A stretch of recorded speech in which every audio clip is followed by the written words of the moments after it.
Hello everyone, అందరికీ నమస్కారం. ఎలా ఉన్నారు అందరూ? చూస్తున్నారు కదా, నేనైతే మరొక మంచి వీడియోతో మీ ముందుకు వచ్చేసాను. మీరందరూ ఎప్పుడు హ్యాపీగా హెల్తీగా ఉండాలని మనసారా కోరుకుంటున్నాను.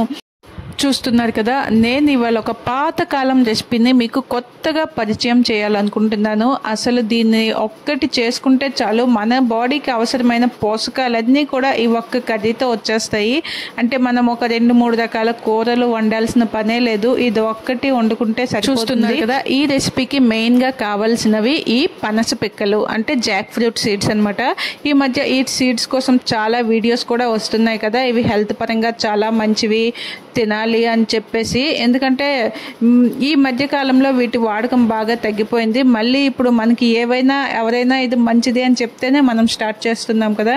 కానీ ఈ పాతకాలంలో చక్కగా మన అమ్మమ్మ నాన్నమ్మ వాళ్ళు ఈ పిక్కలతో కాల్చేసి తినడం, ఉడికించుకొని తినడం, కూరలు చేసుకొని తినడం, చాలా అన్ని రకాలుగా ఈ పిక్కల్ని వాడేవారు.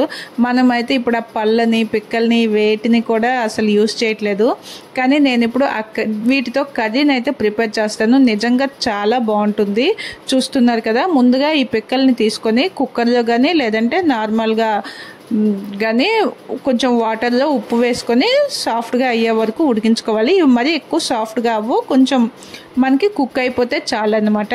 ఇలా వాటిని ఉడికించుకున్న తర్వాత పైన ఉండే ఆ లేయర్ ఉంటుంది కదా తొక్క, దానిని మాత్రం తీసేయాలి. తీసేసి ఇలా కట్ చేసుకోవచ్చు, లేదా అలా హోల్ సీడ్స్ కూడా వేసుకోవచ్చు. మీకు ఎలా నచ్చితే అలా చేసుకోండి. చూస్తున్నారు కదా, ఇలా పనస పిక్కల్ని ఉడికించి పక్కన పెట్టుకున్న తర్వాత ఒక కడాయిలో కొంచెం ఆయిల్ వేసుకొని, మనం మినప వడియాలు ఉంటాయి కదా, వాటిని కొంచెం గోల్డెన్ కలర్ వచ్చే వరకు ఫ్రై చేసుకొని ఇలా పక్కన తీసుకోవాలి.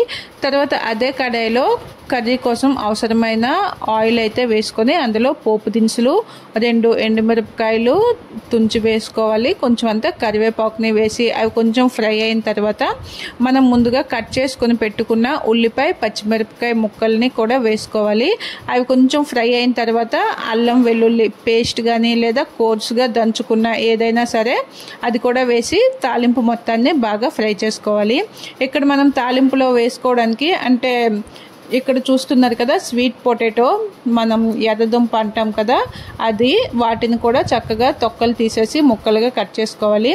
తర్వాత ఒక 15 నుంచి 20 ఖర్జూరాలు వేసుకోవాలి. మనం వడియాలు ఆల్రెడీ వేయించి పెట్టుకున్నాం కదా. తర్వాత వంకాయ, అలాగే పొటాటో కానీ లేదా బేబీ కార్న్, నేను ఇక్కడ పిల్లలకి ఇష్టమని చెప్పి బేబీ కార్న్ వేస్తున్నాను. లేదంటే మీరు ఆ ప్లేస్లో పొటాటో లేదంటే మీకు నచ్చిన వెజిటేబుల్ ఏవైనా కూడా యాడ్ చేసుకోవచ్చు. వాటన్నింటినీ కూడా కట్ చేసుకొని ముందు రెడీగా పెట్టుకోవాలి. ఇక్కడ చూస్తున్నారు కదా, మనం వేయించుకున్న తాలింపు కొంచెం వేగిన తర్వాత మనం కట్ చేసి పెట్టుకున్న ముక్కలన్నింటినీ కూడా ఇందులో ఒక్కొక్కటిగా వేసుకోవాలి. వేసిన తర్వాత కాసేపు మూత పెట్టి మగ్గించుకోవాలి. ఈ ముక్కలు మగ్గేలోగా మనం ఒక చిన్న నిమ్మకాయ సైజ్ అంతా చింతపండుని నానబెట్టుకొని రసం తీసి పక్కన పెట్టుకోవాలి. 1 కప్పు చింతపండు రసం, అలాగే చివరిలో వేసుకోవడానికి చిన్న బెల్లం ముక్కను కూడా రెడీ చేసుకోవాలి. మీరు ఏంటి ఇవన్నీ చెప్తున్నాను అని అస్సలు డౌట్ పడద్దు, కర్రీ టేస్ట్ అయితే చాలా బాగుంటుంది. అంతేకాకుండా ఇప్పుడు పిల్లలు అయితే ఇటువంటి కర్రీస్ అయితే తినట్లేదు. చూస్తున్నారు కదా, ఇందులో మనం ఎన్ని రకాలని వాడుతున్నామో. హెల్త్ పరంగా కానీ చాలా, అంటే తినడానికి టేస్ట్తో కానీ హెల్త్ పరంగా చూసుకున్నా కూడా చాలా మంచిది. మీరు కూడా తప్పకుండా ట్రై చేయండి. ఇంతకీ మీరు మన ఛానల్ని సబ్స్క్రైబ్ చేసుకున్నారా లేదంటే వెంటనే సబ్స్క్రైబ్ చేసుకోండి. పక్కనే ఉన్న బెల్ ఐకాన్ని టచ్ చేసి ఆల్ అనే ఆప్షన్ వీడియో కూడా మిస్ అవ్వకుండా మీ వరకు వస్తుంది. ఇక్కడైతే చూస్తున్నారు కదా, ముక్కలు కొంచెం మగ్గిన తర్వాత వాటికి సరిపడా ఉప్పు, పసుపు, కారం, మసాలా అన్నింటినీ కూడా వేసుకొని మళ్ళీ మూత పెట్టి కొంచెం మగ్గించుకోవాలి.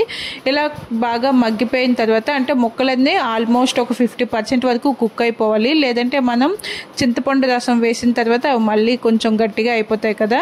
ఇప్పుడు మనం మగ్గించుకున్న ముక్కలు లోకి ముందుగా మనం ఫ్రై చేసి పెట్టుకున్న వడియాలు, అలాగే ఈ పనస పిక్క ముక్కలు కట్ చేసుకున్న టొమాటో వీటిని కూడా వేసి బాగా మిక్స్ చేసుకోవాలి.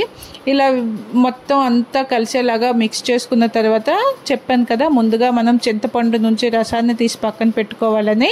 ఆ చింతపండు రసాన్ని ఇప్పుడు దీంట్లో వేసుకోవాలి. చూస్తున్నారు కదా, చింతపండు రసం వేసిన తర్వాత మరొకసారి బాగా ముక్కలన్నింటికి ఆ రసం పట్టేలాగా ఇంకొక 2 minutes బాగా మిక్స్ చేసుకోవాలి.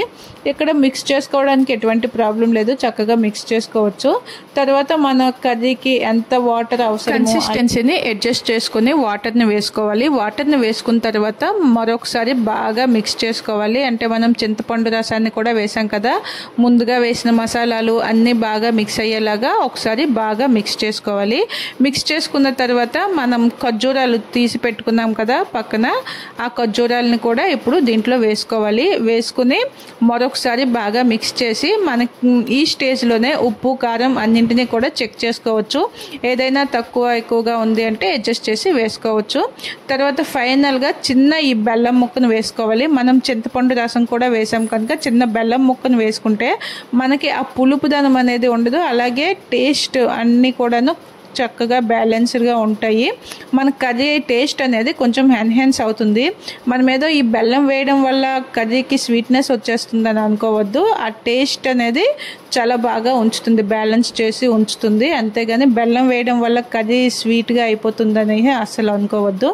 చూస్తున్నారు కదా ఇవన్నీ ఎంత చక్కగా ఎంత బాగా కనిపిస్తున్నాయో.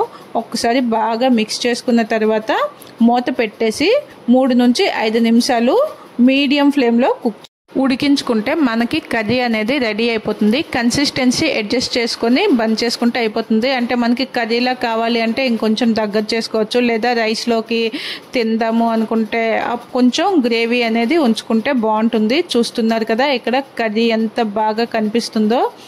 తర్వాత ఫైనల్గా మనం దీనిని ఒక సర్వింగ్ బౌల్లోకి తీసుకొని కొంచెం అంత కొత్తిమీర వేసుకుంటే ఇంకా వేడి వేడిగా అన్నంలో చక్కగా తినేయచ్చు. మరి మీరు ఈ కర్రీని ఎప్పుడు ప్రిపేర్ చేసుకుంటారు, అలాగే కర్రీ టేస్ట్ ఎలా ఉందో మర్చిపోకుండా కామెంట్ చేయండి.